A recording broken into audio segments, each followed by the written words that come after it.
checking out the heating coil and the thermal fuses on this Amana dryer.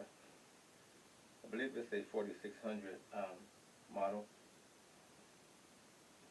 It wasn't heating as well as it used to. So just taking and ordering parts from eBay, about 29 bucks for this whole kit.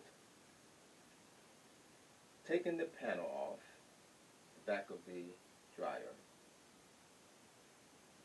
and not only that, the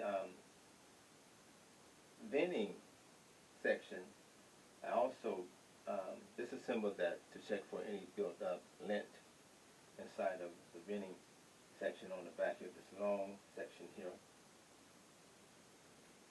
To access this, you have to open up the vent tray on the top of the dryer. Take 2 screws out. Remove the vent screen. And on the back, I think there are about maybe 6 screws, and that whole thing pours out. You can clean out that whole section that may be clogged up with lint. Putting that back, getting back to the heating coil. At the bottom, there were about 4 screws, and it just slides out. At the top of this is a, I think it's a high volume shut-off thermal fuse. At the bottom is another fuse. These 2 fuses come in the kit.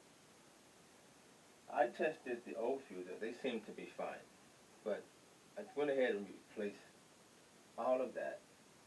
And don't panic, the fuse that comes with the kit did not match the thermal fuse that was next to the heating coil. But this kit came with a jumper wire to take care of that problem. The thermal fuse looked like this on the old heating coil. And the new fuse looked like this. This jumper wire made up the connection for replacing the new fuse with the kit I got from eBay, and reassembled. The dryer works fine. It's heating like new, and that project wasn't hard at all.